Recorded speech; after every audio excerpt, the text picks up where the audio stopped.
Porur mount பகுதியில் metro rail கட்டுமான பணியின் போது கற்கள் விழுந்து வாகனங்கள் சேதமடைந்திருக்கிறது. மெட்ரோ ரயில் கட்டுமான பணியின் போது மேலிருந்து சொகுசு காரின் மீது கற்கள் விழுந்து சேதம் ஏற்பட்டிருக்கிறது.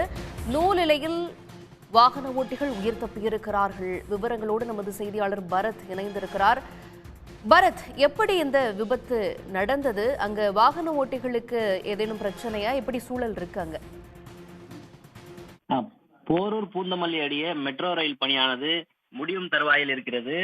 அடுத்த ஒரு சில மாதங்களில் அது திறக்கும் வாய்ப்புகள் உள்ளன. இந்த நிலையில் இந்த பகுதியில் வாகனங்கள் சென்றிருக்கும் போது திடீரென மெட்ரோ ரயில் பணியின் போது மேலிருந்து கற்கள் கொட்டியதாக கூறப்படுகிறது. இதில் சொகுசு கார் ஒன்று சேதமடைந்திருக்கிறது.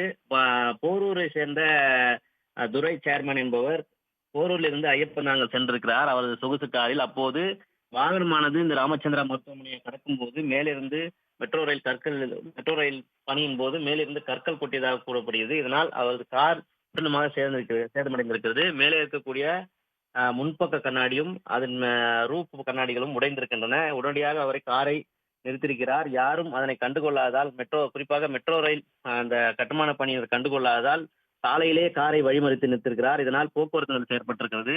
உடனடியாக அருகே இருக்க காவல்துறையினர் ஒரு பேச்சுவார்த்தை ஈடுபட்டு தற்போது காரை ஓரமாக நிறுத்தி பேச்சுவார்த்தையில் ஈடுபட்டிருக்கிறார்கள். இதில் அந்த கார் மட்டுமில்லாமல் அருகே இருக்கக்கூடிய இருசக்கர வாகனங்களும் பயணித்திருக்கிறது. அவர்கள் மேலும் இந்த கற்கள் நூலிலேயே தப்பியிருக்கிறது. இதனால் அவர்களுக்கு எந்த சேதமும் அடையவில்லை. தொடர்ந்து இது போன்ற விபத்துகள் ஏற்படாதவாறு பணியினை தீவிரமாக கண்காணிக்க வேண்டும் என்று வாகன ஓட்டிகள் கோரிக்கை வைத்திருக்கிறார்கள்.